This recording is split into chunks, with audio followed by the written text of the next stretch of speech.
Good morning, and welcome to the First Unitarian Church of Cincinnati. My name is Dan Schneider, and I am your worship associate on this 8th Principal Sunday.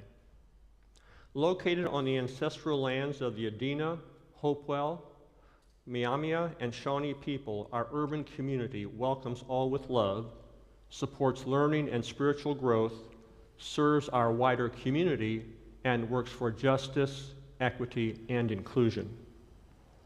We're glad you're here this morning. During the service, you may hear mention of programs or other things that interest you. And at the end, there will be announcements of upcoming events. If you'd like to learn more about these events, our community, or any of our programs, please contact us at member-care@firstuu.com. We begin our time together by lighting our chalice, the chosen symbol of our faith, with these words by Bruce Southworth. For the gift of this day and for our community of spiritual nurture and compassion, we give thanks. We light this chalice as a symbol of our faith. May our many sparks meet and merge in communion of heart and soul.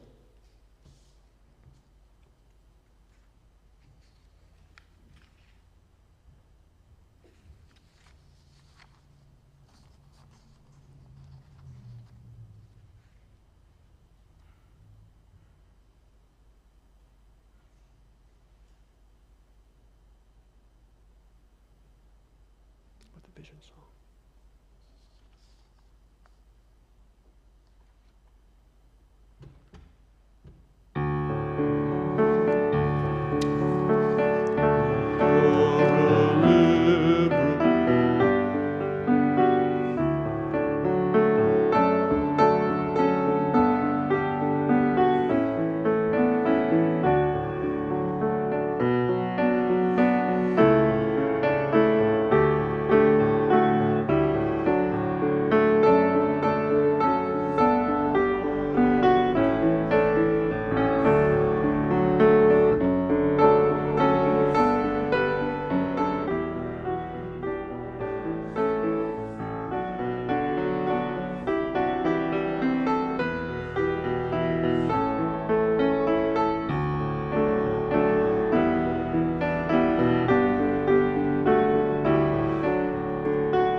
Thank you all for your patience with our technical issues today. I believe it was Finley Peter Dune who said that journalism should comfort the afflicted and afflict the comfortable. It is my firm belief that church should do the same.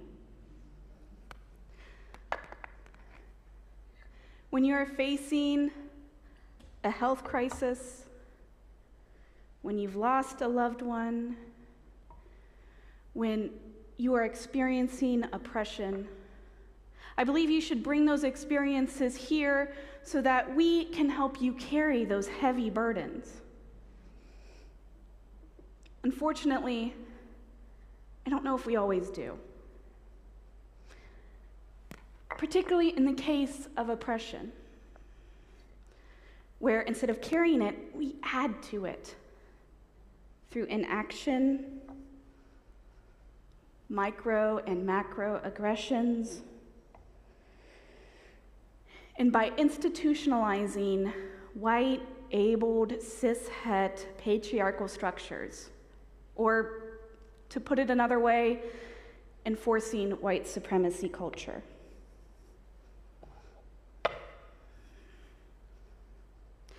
Now, I want to speak just to my fellow white people for a moment.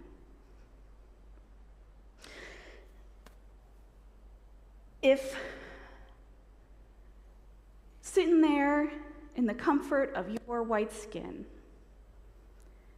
if you heard what I just said and thought, I don't do any of that. If over the past couple years you have thought, I am so tired of focusing on racism and social justice. If during the course of the next hour you wonder, why are we doing this? What is this about? Is this really needed? Then you, my friend, are afflicted. And good. Good. I want you to sit with those thoughts long enough so you can deconstruct them. And I promise to provide you comfort in the coming years through lifespan faith development programs, because we can't do this alone. But I believe this is the only way we're going to be able to lift some of these burdens.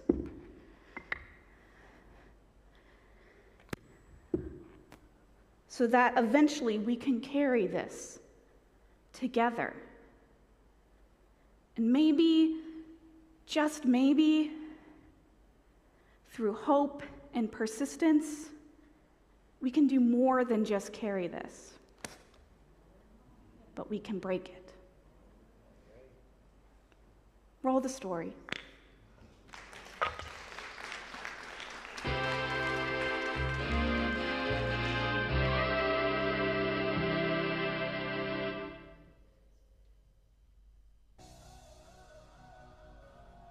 Anti-Racist Baby by Ibram X. Kendi, illustrated by Ashley Lukashevsky. Anti-racist baby is bred, not born. Anti-racist baby is raised to make society transform. Babies are taught to be racist or anti-racist. There's no neutrality. Take these 9 steps to make equity a reality. 1. Open your eyes to all skin colors. Anti-racist baby learns all the colors, not because race is true. If you claim to be colorblind, you deny what's right in front of you. 2. Use your words to talk about race. No one will see racism if we only stay silent. If we don't name racism, it won't stop being so violent.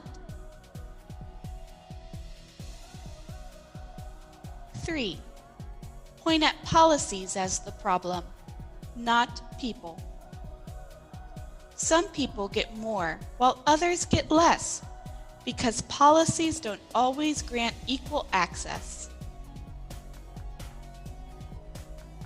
4. Shout. There's nothing wrong with the people. Even though all races are not treated the same, we are all human, anti-racist baby can proclaim.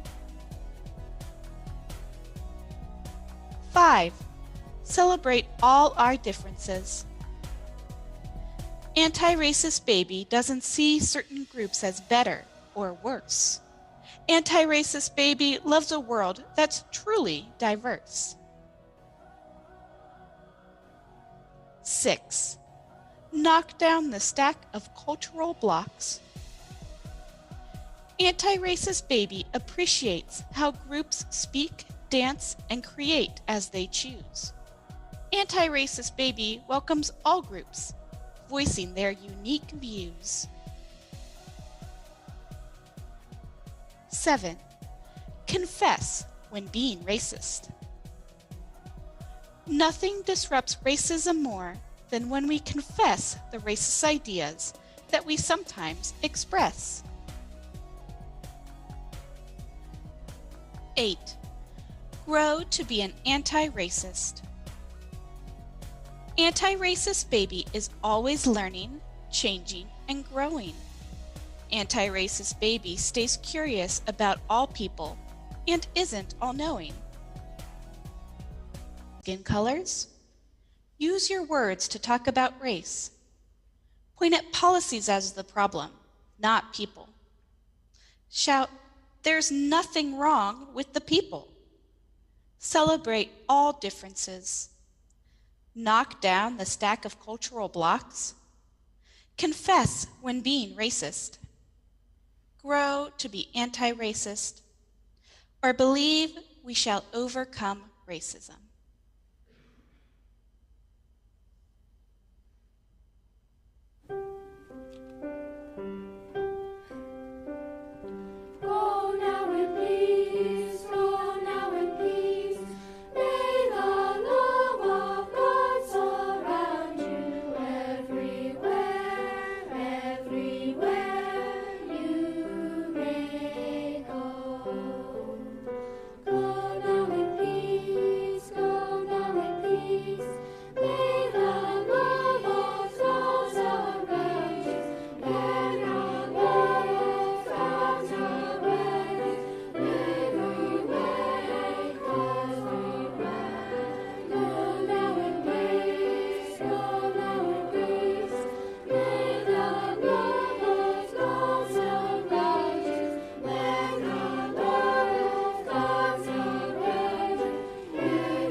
Spirit of life, who draws us together in a web of holy relationships, make your presence known with us and in us and among us.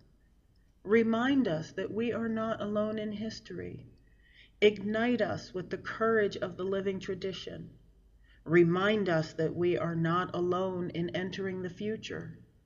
Anchor us with patience and perseverance. Remind us that we are not alone in our times of grief and pain. Comfort us with your spirit, manifest in human hands and voices. Remind us that we are not alone in joy and wonder. Inspire us to honor and extend the beauty we find in this world. Divine music of the universe, let our hearts beat in diverse and harmonious rhythms, cooperating with an everlasting dance of love. May we move with the rhythms of peace. May we move with the rhythms of compassion. May we move with the rhythms of justice. Source of stars and planets and water and land, open our hearts to all of our neighbors. Open our hearts to a renewal of faith. Open our hands to join together in the work ahead. So be it, blessed be, and amen. We use these words by Lynn Cox entitled "A Web of Holy Relationships" to mark and to lift up the joys and sorrows that we've experienced as a community over the last week. We know that we've borne some heavy losses this week. We lift up Tim Krause and his family as they mourn the passing of Tim's brother Gene.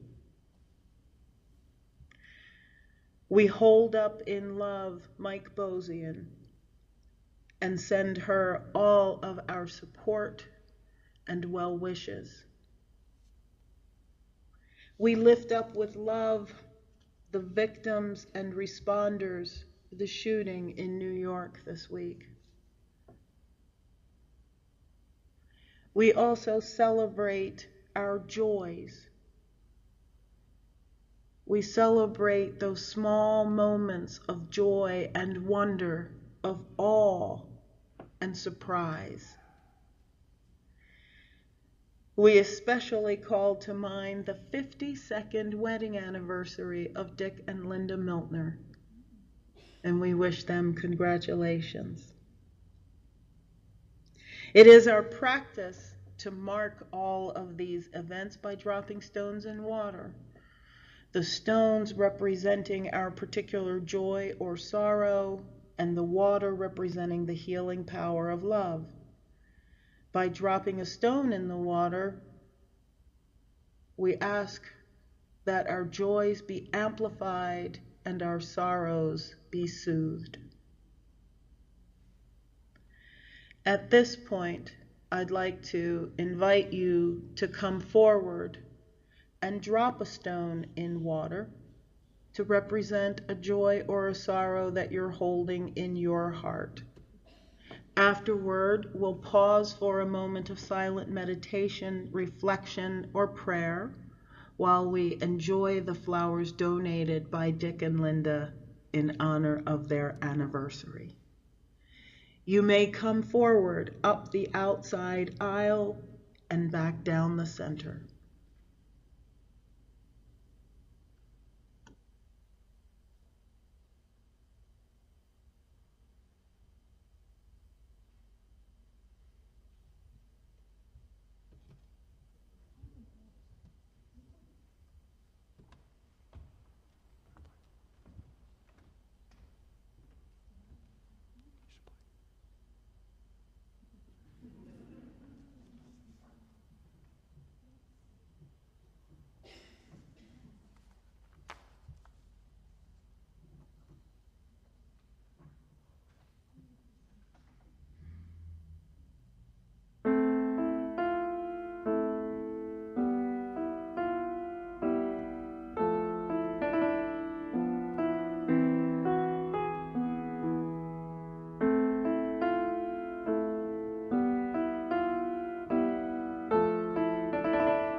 Each month, we designate our Sunday plate collections to benefit a special cause or local social service organization. This month, our beneficiary is the Boys and Girls Club in Avondale, located just a mile north of our church on Reading Road. For over 80 years, Boys and Girls Clubs have served a vital role in providing safe and supportive after-school and summer engagement for inner-city youth. Kids come to these centers after school for tutoring, meals, social and emotional growth, and mentoring.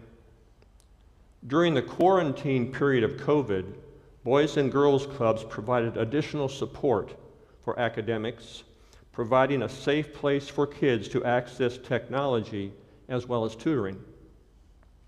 As we deal with the ongoing uncertainty and challenges caused by COVID and the disruption in schools and after-schools activities, Boys and Girls Clubs continue to address the great rise in mental health needs among school-aged children and have incorporated mental health support to these most vulnerable kids. Here's how you support their work.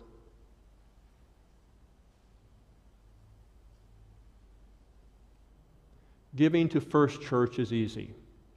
You can text GIVE, the word GIVE, to 513-717-7373.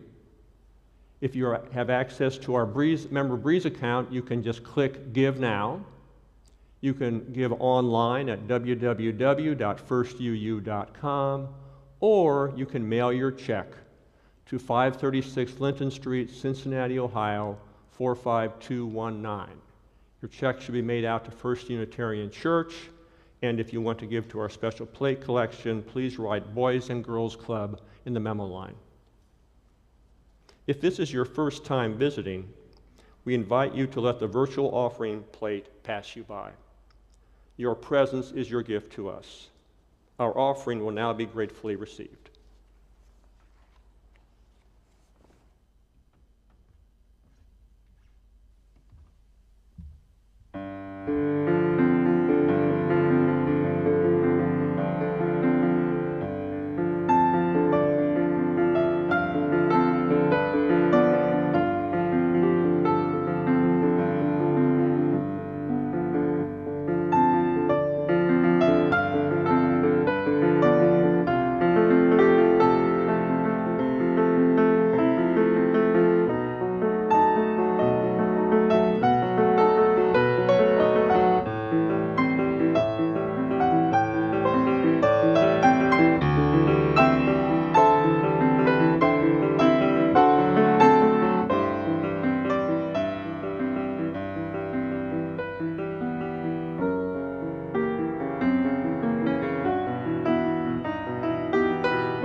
Thank you all for being here, both in person and in cyberspace.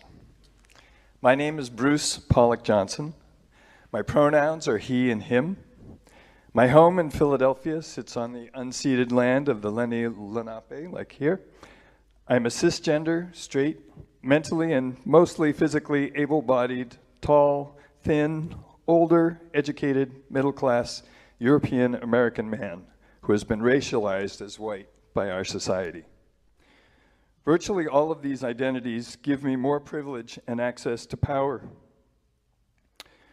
I've tried to leverage my power and privilege to dismantle and redesign the systemic structures that have created these inequalities of resources, opportunities, and power.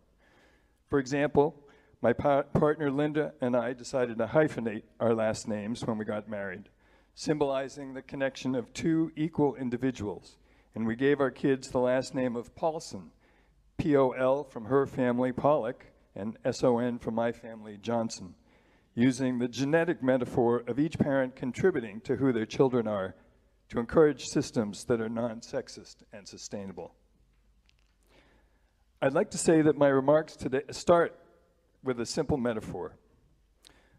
Suppose you were invited to a dinner, and as everyone sat down to their assigned seats, you saw the nice dinner set out for each person with shrimp and chocolate-dipped strawberries and other nice things. Suddenly, someone walks in and starts taking individual shrimp and strawberries from the people of color at the table and gives them to the European Americans. Surely you would immediately speak up, stop this blatant unfairness and racism. Now imagine a second scenario. The situation is the same, but this time the redistribution has occurred before everyone arrived. Would you notice? Would you say or do anything? Systemic racism, like other oppressions, carries power largely because it is invisible to those who benefit from it, like in my second scenario. Part of my goal today is to metaphorically show you the video of the redistribution that occurred before we arrived. Unitarianism and Universalism, as we know them, were largely formed in the late 1700s, right around the same time as the United States of America. And so the racism of our Constitution and society was baked into each of them. Unitarianism had origins in Transylvania, Poland, and England, and focused on components like believing that Jesus was a human being, not a god, the importance of freedom of conscience and reason, the rejection of ideas of original sin, and the infallibility of the Bible. Universalists, on the other hand, did not believe that people could end up in hell, and believed in an immortal soul, universal love, and working toward building the kingdom of heaven on earth, which we would now call beloved community.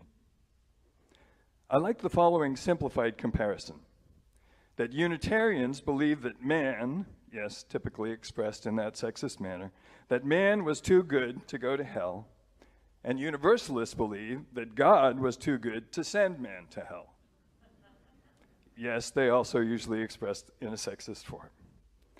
I think of Unitarians as elite, well-educated thinkers, and the Universalists as more working-class spiritual folks with good hearts. Part of the brilliance of Unitarian Universalism is the merger of these two faiths that recognizes the importance of both the head and the heart in this life.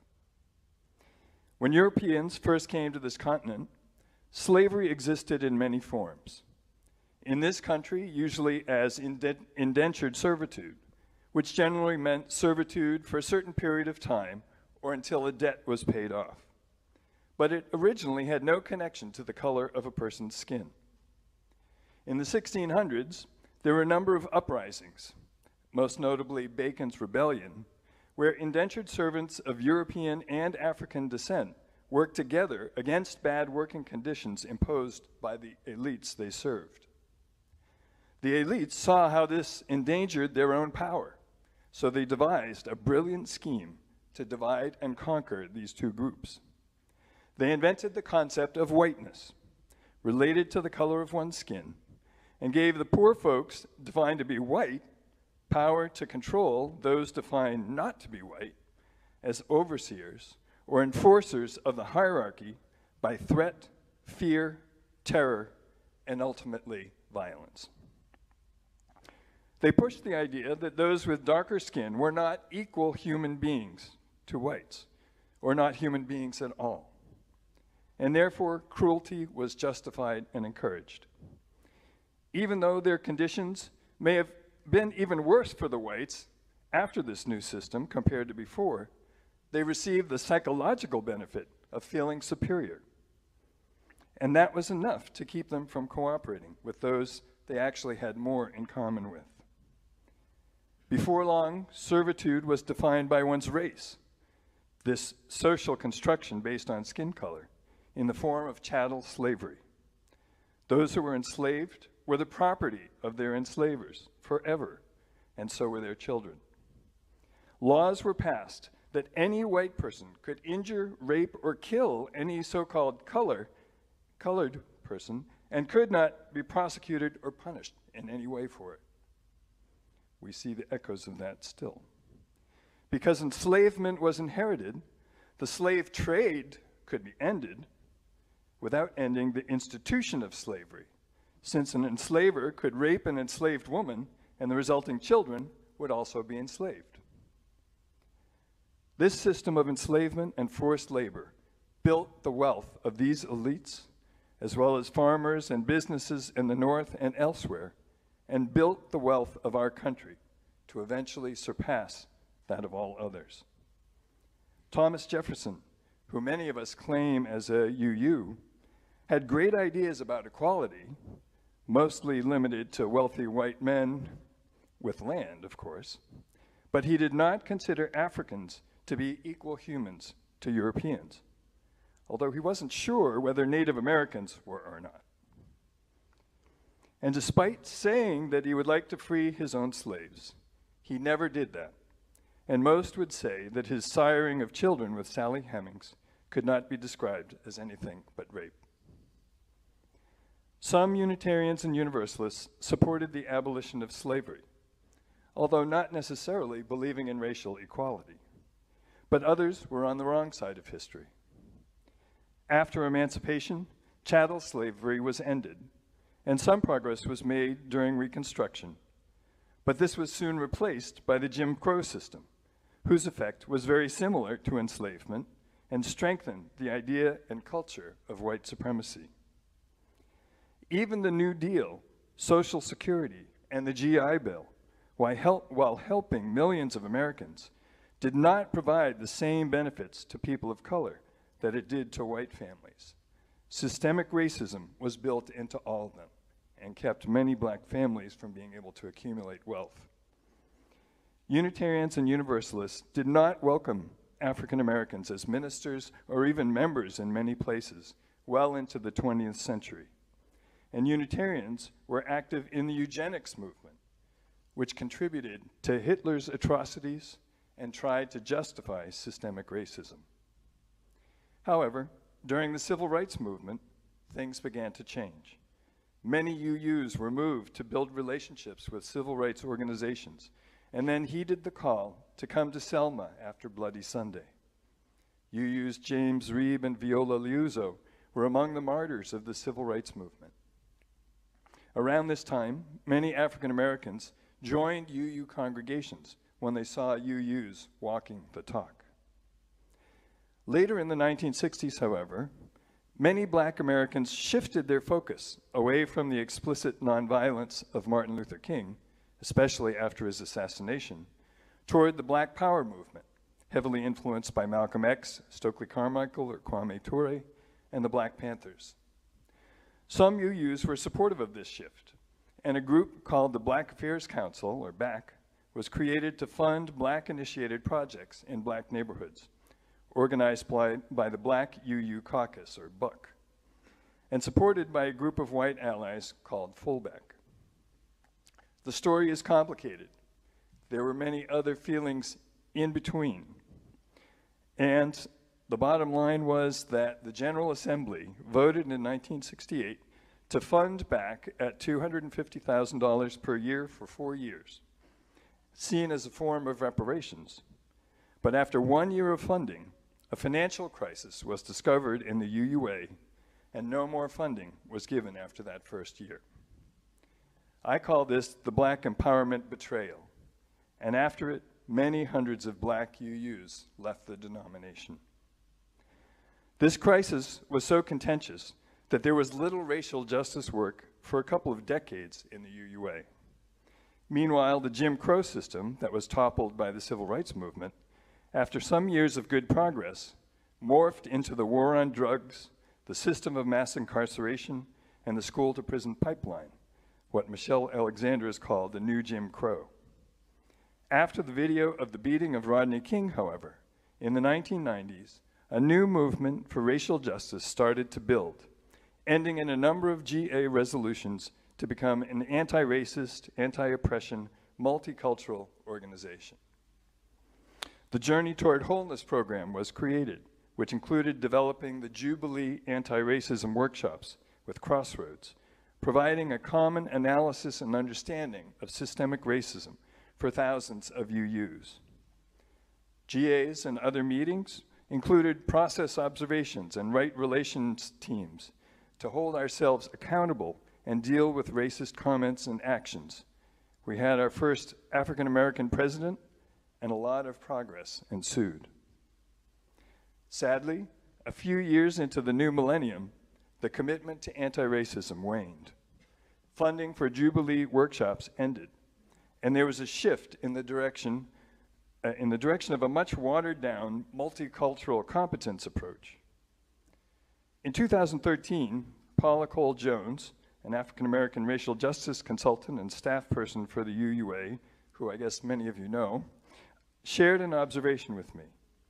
She said she had noticed that in her work with UU congregations, there were two categories of congregations, what she characterized as 7 principles congregations and beloved community congregations. The problem in her mind was that many UUs felt that they were living by the 7 principles, but they were totally oblivious to systemic racism. She said, maybe what we need is another principle. Now, I'm the kind of person that responds immediately to a challenge like that. So I stayed up late that night and wrote out an early draft of the 8th principle. I shared it with her, we revised it together, then we worked out final revisions with a post-Jubilee support group we were co-leading at the time. The result was the 8th principle as we now know it. It reads like this: journeying towards spiritual wholeness by building a diverse, multicultural, beloved community by our actions that accountably dismantle racism and other oppressions in ourselves and our institutions. I immediately proposed that my congregation in Philadelphia adopt it as a principle. At that point, we decided to just add the language to our existing congregational covenant in 2014. Later that year in August, in response to the uprising in Ferguson, our congregation started a weekly Black Lives Matter vigil and hung up a banner. Participants in the vigil spend half an hour with signs on the street, then light candles and share readings, songs, and racial justice concerns and history with each other. As many of you know, in 2017, the president of the UUA voluntarily resigned in response to charges of systemic racial bias and insensitivity, even though he himself was Latino, related to hiring practices in the UUA. This crisis led to the formation of the Commission on Institutional Change by our 3 African-American co-presidents and our co-moderator team that included trans folks and people of color. Congregations around the country held white supremacy teach-ins. My congregation responded by adopting the 8th principle overwhelmingly, the first to adopt it, and formed an 8th principle team to implement it. Black Lives of Unitarian Universalism, Blue, immediately endorsed it, and Honolulu and All Souls, DC adopted it soon after. That summer at GA, Paula and I introduced the 8th principle as a responsive resolution, and it passed overwhelmingly. This should have led to the formation of an Article 2 commission to consider the 8th principle and other possible changes to the principle's purposes and sources immediately, but I think the UUA board decided to let the Commission on Institutional Change finish its work before creating that Article 2 commission. The CIC released its report in 2020 called Widening the Circle of Concern, after deeply studying systemic racism in the UUA and making recommendations about how to dismantle it, both in congregations and at the national level. That summer, the Article 2 Commission was formed, and they are hard at work now, aiming to bring a proposal to the General Assembly in 2023. In the meantime, the number of congregations adopting the 8th principle was around 30 about a year ago. It's now over 150. That's out of 1,000 congregations total, including a few UU groups like UU Ministry for the Earth. Why is the 8th principle so important to so many UUs? In the middle of the 20th century, UUism tended to focus on individual freedom and reason. The 7th principle, adopted in 1985, about the interdependent web of life of which we are part, brought more focus on the importance of relationships, gender, and the environment, reflecting a higher level of consciousness in those areas. In a similar way, the 8th principle recognizes the development of a higher level of consciousness related to systemic racism and other oppressions since the 1990s. The resolutions that were passed in the 1990s were not enough to sustain our commitment. Adding it as a principle is the way to make it ever present in the minds of all UUs, to show our true commitment to walk the talk and to hold ourselves and each other accountable to that commitment. I see it as a rebalancing of Unitarianism and Universalism, of head and heart, of individual freedom and collective liberation. Once a month, Paula and I hold gatherings on Zoom of what we call the Eighth Principle Learning Community. For over a year, there have been a couple of hundred UUs on each call, learning from each other, sharing experiences and lessons learned. We have seen how adopting the Eighth Principle is so meaningful to people of color in a congregation and to young folks who otherwise would be inclined to not bother getting involved in a spiritual community. It's a way of helping us free our movement from its narrow, Eurocentric, and Christian roots to something much more powerful and universal that is appealing to so many people. There's a very good chance that all of the components of the Eighth Principle will be included in the proposal by the Article 2 Commission, and that it will be adopted. Last year at GA, we proposed a second responsive resolution to affirm that the essential concepts of the Eighth Principle be included in the principles as opposed to the purposes or sources, which again passed overwhelmingly. But some of the most meaningful work comes from each congregation looking at itself and thinking deeply about how white supremacy culture has inevitably penetrated the way we do things, and making a commitment to doing the hard work needed to dismantle that embedded systemic racism. My personal goal is to have almost all of our congregations adopt the Eighth Principle before the first GA vote in 2023. Then the national vote will have deep meaning, and we will have truly transformed ourselves. Theologically, there's been a movement in UUism from individual freedom toward collective liberation. Many of us talk about beloved community as our vision for where we want to go. We talk about the importance of love, but that word is not yet contained in our principles. Spiritually, racism and other oppressions damage the souls of all of us, both the oppressed and the oppressor. Knowing we have benefited from something we do not deserve is painful and damages our soul. If we want to become whole spiritually, we need to do this work to repair that injustice. I see the Eighth Principle as a rebalancing, as I mentioned before, of Unitarianism and Universalism. The Eighth Principle focuses on racism because that has been the source of our two major crises as a denomination, the one in the late 60s and the resignation in 2017. Theologian James Cone has called racism America's original sin. Of course, we UUs don't believe in original sin, but we can understand his point. At the same time, similar dynamics can affect LGBTQIA+ folks, people with disabilities, women, and many other groups. We want to work toward beloved community where every person feels at home, respected, accepted, and loved for who they are at their core. Our music, habits, and cultural awareness can have a huge effect on whether this happens or not for other folks.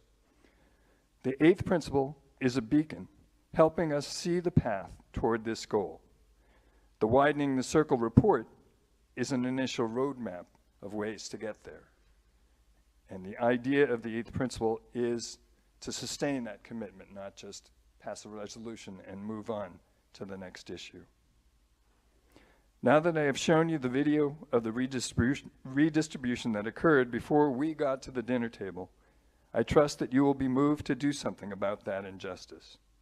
Don't get stuck in guilt. Guilt is simply awareness without action. The remedy is simple: take action.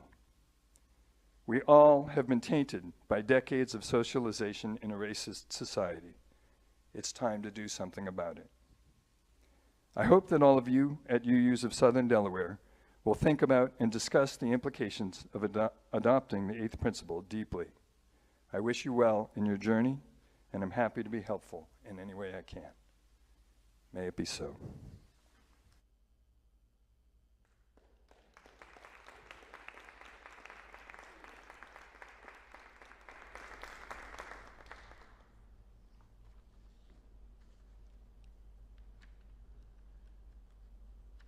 Please join me in reading together the words that will appear on the screen as we extinguish our chalice.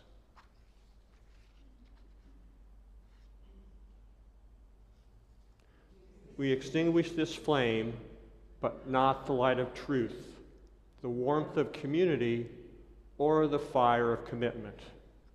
These we carry in our hearts until we are together again.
Immediately following the service, please join us here in the sanctuary to meet the candidates for the First Unitarian Church Board of Trustees.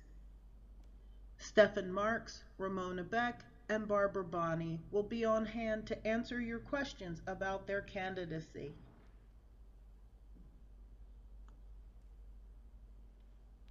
This Wednesday, May 18th, is the last day to submit nominations for our 4th annual People Who Get Things Done Awards.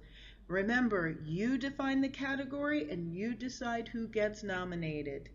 If you haven't already submitted your nominations, you can do so between now and Wednesday by emailing them to me, Rev. Connie, at firstuu.com, or responding to the link that was sent out via Breeze. And don't forget that the spring congregational meeting will be happening next Sunday, May 22nd, here in the sanctuary and also by Zoom. All members must be registered in order to vote at the meeting. You can register through Breeze. If you have trouble finding the link, please send an email to Martha Walker, who is the Secretary of the Board of Trustees, and she will be happy to help you get registered.